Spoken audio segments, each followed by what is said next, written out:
3번은 질리고 5번은 하기 싫고 7번은 짜증이 나는데 9번째는 제가 잡힌다고 합니다. 제가 잡힌다는 말은 무슨 뜻일까요? 일에 리듬이 생겨 묘미가 생긴다는 말입니다. 즉, 피곤을 가져오는 노동이 더 이상 아니고 재미를 느끼게 되는 단계인 일이 되게 된다는 말입니다. 당신이 하는 것이 노동의 파편으로 남아있는 한, 당신은 언제나 노동의 노예로 남아있게 되고 평생을 돈에 휘어잡힌 삶을 살아갈 수 있다는 말입니다. 천억 부자 세이노의 가르침이라는 책은 자신의 그릇대로만 담을 수 있는 책이라고도 평가됩니다. 보잘것없어 보이는 1인치의 전진을 위하여 외로워도 꿋꿋이 최선을 다하는 힘이 성공의 원동력이라는 저자의 말이 와닿는다면 이토록 적막하고 거친 세상 속에서 우뚝 설 수 있는 힘을 가질 수 있을 것입니다. 그리고 주어진 시간을 소중히 여기며 혼신을 다해 노력하게 될 것입니다. 인생은 자전거와 같다고 합니다. 뒷바퀴를 돌리는 것은 당신의 발이지만 앞바퀴를 돌려 방향을 잡는 것은 당신의 손이며 눈이고 의지이며 정신입니다. 오늘은 세이노의 가르침 속에 있는 12가지 인생 조언을 소개해 드리겠습니다. 가난한 사람들의 특징 7가지도 함께 들으시면 좋겠습니다. 부자. 내가 지금 욕하는 사람이 미래의 내가 되지 않기 위해 노력했다. 큰 부자들은 사기를 치거나 속이지 않는다. 이는 작은 부자들이나 하는 짓이다. 부자들이 그런 모습으로 비치는 것은 나쁜 놈들만 뉴스에 나오기 때문이다.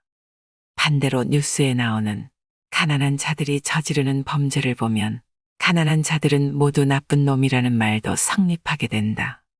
언론에 나오는 부자들과 실제 큰 부자들은 다르다. 부자 2세들은 2가지 유형이 있다. 첫 번째 유형은 그냥 흥청망청 쓰며 물려받은 사업이나 돈을 말아먹는 유형이다. 두 번째 유형은 1세의 재산에 손을 대지 않고 물려받은 만큼 물려주려는 이들이다. 이런 사람들은 근검절약하며 돈을 아껴 쓴다. 물려받은 재산을 돈으로 환산하여 원금에는 손을 대지 않는 자존심을 가진 사람들이다. 솔직히 부자는 감탄이 줄어들 수 있다. 이제는 웬만해서는 감동을 받지 못한다. 그랜드 캐니언도 경비행기로 관광을 하고 알래스카도 가고 희망봉에서 일출도 보고 나니 웬만한 곳에서는 감동을 받지 못한다. 200억을 내고 우주여행을 가는 부자의 심정이 이해가 간다. 부자의 안 좋은 습성은 자꾸 자연을 끌어온다는 것이다. 내가 아는 부자 중에는 중국에 여행을 갔다가 분재 가게를 아예 통째로 사버리는 사람도 보았다. 공부. 젊은 사람들은 닥치는 대로 배워라. 이걸 배워서 이걸 해서 뭐하나라는 생각은 절대 하지 마라. 나는 다양한 종교에 대해서도 공부했었다. 신문도 마찬가지지만 다양성을 바탕으로 균형 잡힌 시각을 얻기 위해서 노력해라. 요즘은 2개의 신문을 주로 본다. 매경과 중앙. 절대 신문 기사를 다 믿지 말라. 언론을 액면 그대로 믿어서는 안 된다. 누군가가 자신의 이익을 위해 의도적으로 내는 기사도 있다. 신문의 기사는 대부분 회사, 업체에서 보낸 보도자료를 그대로 싣는다. 예를 들어 A와 B, C와 D 같은 모든 신문에 나온 기사는 모두 보도자료다. 만약 A 신문에만 기사가 나왔다면 그것이 기자가 직접 발로 뛴 기사다. 경제. 경제를 보는 눈을 키워야 한다. 그것은 신문에서 얻을 수 있다. IMF가 터졌을 때 나는 무엇을 했었느냐. 일단 서점에 가서 멕시코 같은 다른 나라의 사례를 먼저 찾아보았다. 그리고 반드시 극복된다는 것을 알았다. 그래서 투자를 했다. 9.11 사건 때도 대공황이 일어나면 어떻게 되는지 지난 사례를 찾아보고 결과를 연구했다. 패닉은 기회다. 예금자 보호법을 이용해서 이율 높은 곳에 분산해서 예금하다가 그러다가 금융위기 같은 패닉이 오면 기회로 활용해라. 기회를 조급하게 생각하면 이 땅 한번 사보세요라는 말에 귀가 솔깃할 뿐이다. 그렇게 좋은 땅을 누가 남에게 추천하겠나. 그런 것은 자기가 산다. 돈은 벌려고 해서 벌리는 것은 아닌 것 같다. 운도 어느 정도는 필요하다. 그리고 종잣돈이 있어야 한다. 그래서 나는 처음에는 무조건 미련하게 모으라고 말한다. 언론에서 이야기하는 수익률에는 사기가 많다. 경매 투자 모임도 마찬가지다. 사심이 들어가기 때문이다. 친구가 돈 좀 벌자며 나에게 좋은 땅 좀 소개시켜 달라고 하는 경우라면 내가 땅을 소개시켜 주겠는가. 좋은 땅이면 내가 사서 내가 돈을 벌어야 한다. 물론 억대 미만인 작은 규모는 직원에게 소개를 시켜줄 수도 있다. 하지만 큰 규모라면 친구에게 소개시켜줘서 수익을 나눌 필요가 없다. 친구도 믿지 말아라. 주식 같은 경우는 사라고 권유하는 것들은 거의 그 사람이 소유한 주식이다. 이 사회에서 보수를 많이 받는 직종은 남이 써놓은 것을 이해하고 풀이하는 사람이다. 나는 이런 직종을 서류의 독자라고 부르며 이들은 서류만으로 문제를 이해하고 해결하는 일을 한다.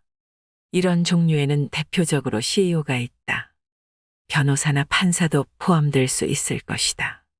서류해독 능력을 키우기 위해서 나는 자녀들 선물로 아카데미 같은 곳에서 나오는 모형물 조립을 권한다. 거기에는 조립 설명서가 포함되어 있다. 가장 쉬운 종류의 서류이지만 처음부터 이해하는 것이 쉽지는 않다. 엔지니어가 작성한 것이기 때문이다. 그들은 제작자이므로 세세한 것까지 다 알고 있기 때문에 그들의 입장에서 작성한 서류는 남이 알아보기가 힘든 것이다. 이런 문제점은 휴대폰이나 기타 전자기기 설명서에서도 나타난다. 이 세상에는 나쁜 놈과 나빠질 놈이 있다. 나빠질 놈을 대비하라. 나빠질 놈은 친구니까 돈을 빌려달라는 사람이다. 나빠질 놈이 아닌 경우는 담보를 잡힐 테니까 돈을 빌려달라는 친구이다. 1. 명품과 명품이 아닌 것의 차이는 미약하다. 승자와 패자의 차이는 미약하다는 말이다. 그래서 윗사람에게 잘해야 한다. 똑똑한 것도 좋지만 충성이 필요하다. 프로가 되려면 아마추어를 능가해야 한다. 하지만 우리나라에는 아마추어가 너무 많이 장사를 한다. 과외를 한다면 내가 잘 아는 것만으로는 안 된다. 아이들 머릿속에 집어넣어줘야 한다. 한 달 뒤에 과외비 협상을 해보아라. 50% 인상을 요구해서 받아들여진다면 성공한 것이다. 부모가 꺼리더라도 학생이 잡게 된다. 다만 능력에 자신이 없다면 섣불리 시도하지는 마라. 일자리를 잃게 된다. 고액과외를 가게 되면 구두를 좋은 것을 신어야 한다. 학생방에 들어가게 되면 학부모가 보는 것은 남겨진 구두뿐이기 때문이다. 이처럼 과외도 이미지 싸움이다. 좋은 차를 타고 방문할 여건이 안 된다면 차라리 대중교통을 이용해라. 일을 잘하는지는 금방 나타난다. 하찮은 실수를 하는 자들 치고 일 잘하는 놈이 없다. 일을 잘해야 프로다. 똑같은 물건을 판다면 형 동생의 물건을 살 것이다. 고객의 형, 동생이 되어라. 고민을 상담하되 솔직하고 진실되게 해라. 대개 회사 의사 결정권자의 연령대는 40에서 50대이고 그들은 외로운 사람이다. 그들에게 동생이 되어 자신의 고민을 까발리라는 것이다. 그럼 그들이 인생 선배로서 조언도 해주고 밥도 사줄 것이다. 잡지나 신문은 광고 효과가 없다. TV도 별로고 차라리 라디오가 낫다. 하지만 최고의 광고 수단은 입소문이다. 입소문은 신뢰의 대가로 퍼지게 된다. 좋지만 비싼 상품을 팔아라. 같지만 비싼 상품을 팔려 하면 망하게 된다. 어떤 장사든 사업이든 마찬가지다. 장사하는 상대가 나에게 권하는 물건은 첫째, 자기 마진이 높은 물건이거나 재고가 많은 물건일 확률이 높다. 역으로 내가 장사할 때는 경험상 3년 차부터 돈이 벌린다. 1년째는 적자를 각오한다. 남들보다 싸게 팔아라. 남들 6시간 잘 때 3시간만 자라. 2년째는 본전이다. 찾아오는 고객이 늘어서 본전은 건질 수 있을 것이다. 3년째는 수익 기미가 보인다. 경쟁자가 떨어져 나가므로 돈이 벌릴 수밖에 없다. 4년째는 돈을 쓸어 담을 수도 있다. 돈은 신뢰의 대가다. 제3자가 불편해하는 일을 해결해주는 사업이나 장사는 돈이 된다. 고객이 돈을 낼 만한 확실한 이유를 주는 곳. 거기를 가면 틀림없지만 비싸다. 그런 곳은 장사가 잘 된다. 같은 상품이라도 의식이 있는 상품이 좋다. 때로는 고객을 감탄시키기 위해 쇼를 해야 하기도 한다. 다만 쇼를 통해 고객의 신뢰를 얻은 뒤에는 노력한 만큼 얻게 될 것이다. 오렌지 주스에 얼음을 담아 팔더라도 고객이 직접 얼음에 주스를 부어 먹는 상품이 더 로맨틱하다는 것이다. 고객에게는 뭔가 복잡한 걸 보여줘야 하는 것이다. 다만 쓰잘데기 없는 것을 보여주면 안 된다. 예를 들어 일본 아카사카 호텔 라운지에서는 오렌지 주스를 시키면 주스를 반쯤 채운 컵과 오렌지 셔벗이 든 컵을 따로 주면서 오렌지 셔벗에 주스를 넣어 마시면 훨씬 맛있다고 한다.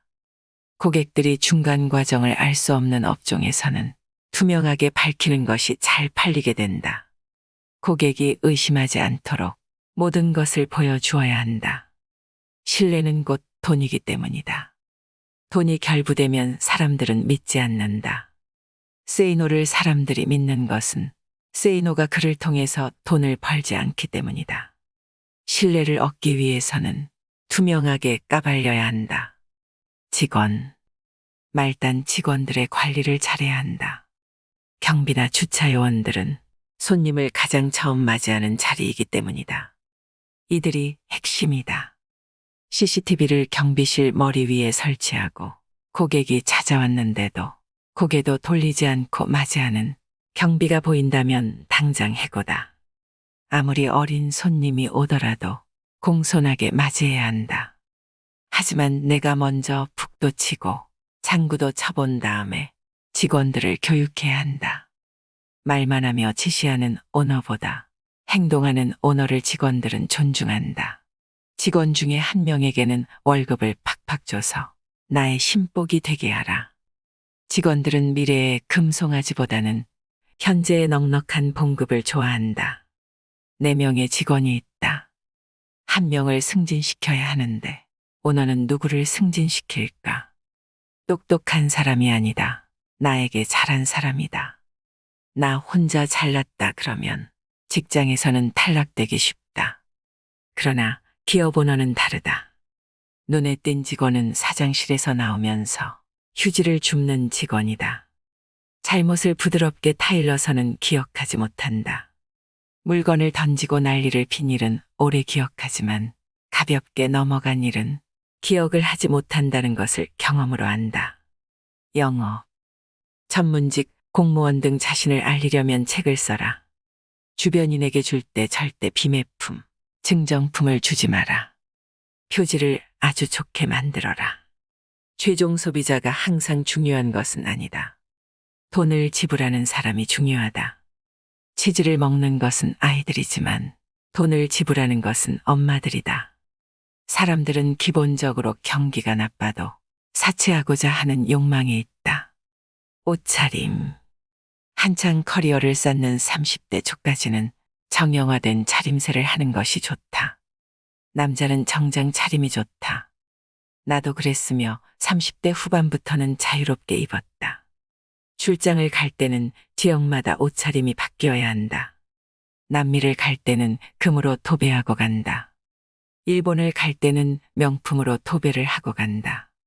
유럽이나 미국을 갈 때는 그냥 간다. 자동차.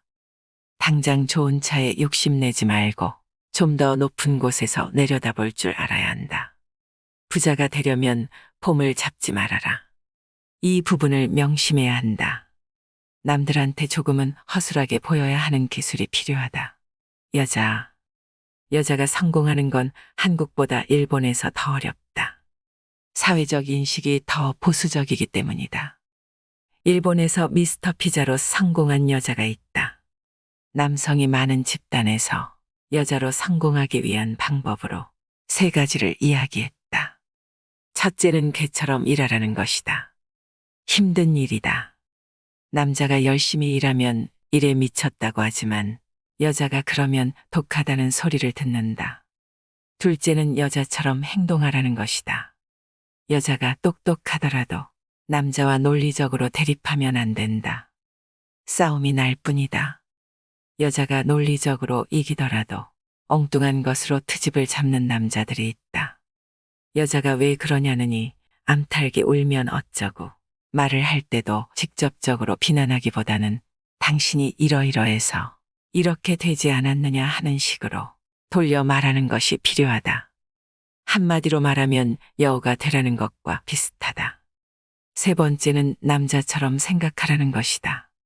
생각은 남자처럼, 행동은 여자처럼 하여야 남자들이 경계를 하지 않으며 그 남자들이 생각하는 것과 동일하게 하여야 남자들을 이길 수 있다.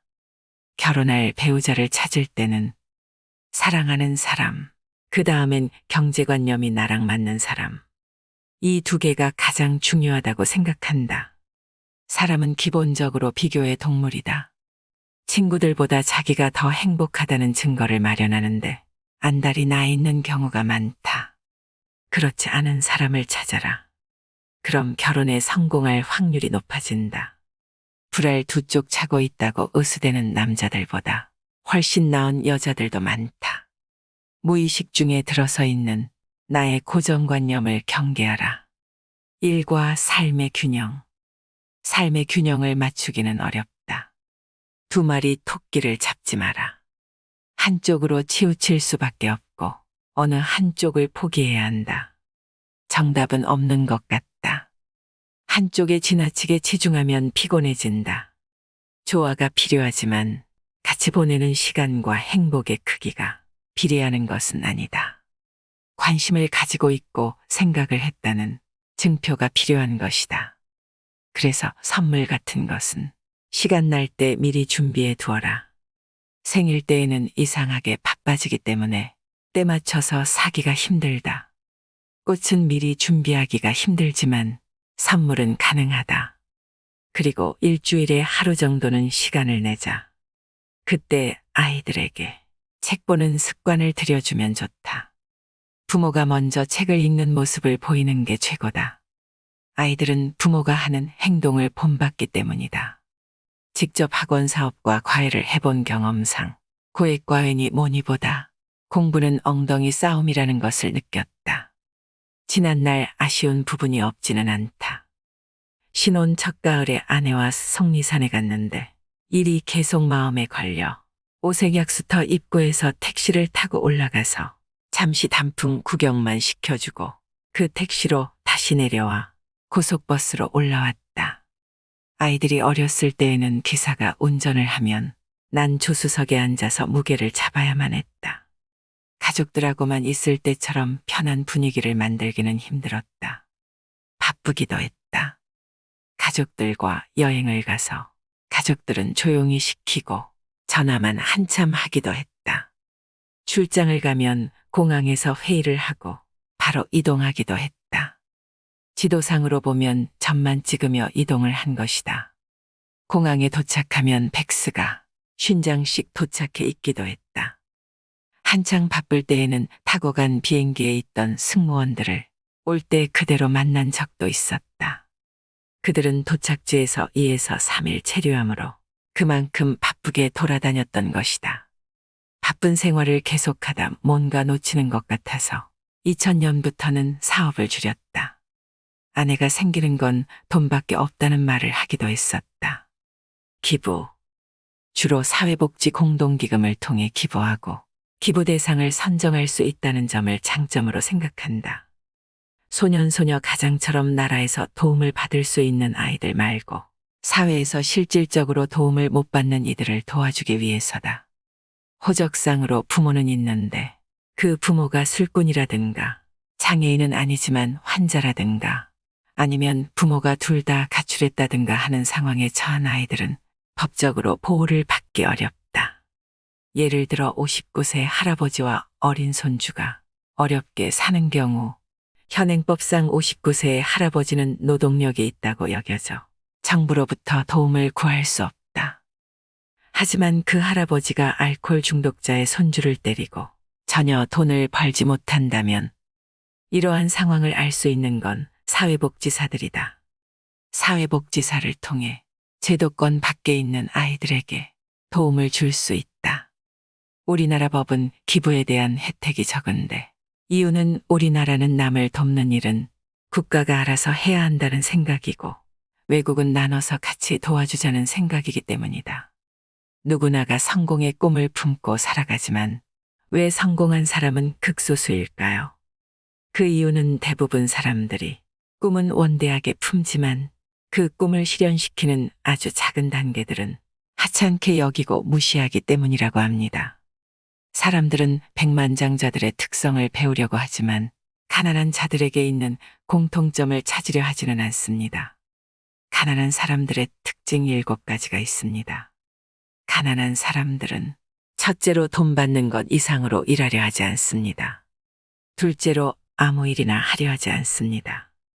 셋째로 자신이 받았던 돈의 액수 이하로는 일하려고 하지 않습니다. 넷째로 티끌 모아 태산이라는 말을 믿지 않습니다. 조금이라도 돈이 생기면 쓰고 싶어 안달이 난다고 하지요. 다섯째로 운명론을 받아들이고 사주팔자를 신봉합니다. 정주영은 무엇을 했어도 부자가 될 팔자였지만 자신은 뭘 해도 마찬가지라고 생각합니다. 사주팔자를 자신의 게으름에 대한 방패막이로 사용할 뿐입니다. 여섯째로 세상을 일방적으로 바라보고 쉽게 흥분합니다. 순박해서가 아니라 전체적 상황을 보는 능력이 약하기 때문입니다. 그렇다 보니 흑백 논리에 아주 강합니다. 세상은 회색인데도 말이죠. 일곱째로 경험자 이야기보다는 자기 판단을 더 믿습니다. 이 중에서 해당되는 사항이 있으신가요? 세상에서 가장 같이 일하기 힘든 사람들은 가난한 사람들이라고 합니다. 자유를 주면 함정이라 얘기하고 작은 비즈니스를 얘기하면 돈을 별로 못 번다고 얘기하고 큰 비즈니스를 얘기하면 돈이 없다고 하고 새로운 것을 시도하자고 하면 경험이 없다고 하고 전통적인 비즈니스라고 하면 어렵다고 하고 새로운 비즈니스 모델이라고 하면 다단계라고 하고 상점을 같이 운영하자고 하면 자유가 없다고 하고 새로운 사업을 시작하자고 하면 전문가가 없다고 합니다. 알리바바 그룹의 창업자이자 초대 회장인 마윈의 말입니다. 구글이나 포털에 물어보기를 좋아하고 희망이 없는 친구들에게 의견 듣는 것을 좋아하고 자신들은 대학교 교수보다 더 많은 생각을 하지만 장님보다 더 적은 일을 한다면 당신은 지금 가난할 확률이 높습니다. 그들에게 무엇을 할 수 있는지 물어보면 그들은 대답할 수 없을 것입니다. 당신의 심장이 빨리 뛰는 대신 행동을 더 빨리 하고 그것에 대해서 생각해 보는 대신 무언가를 그냥 해보세요. 결국 가난한 사람들은 공통적인 한 가지 때문에 실패합니다. 그들의 인생은 기다리기만 하다가 끝이 납니다. 당신은 가난한 사람인가요? 이상으로 인생의 품격이었습니다. 하루하루 당신의 품격이 더 빛나길 바랍니다.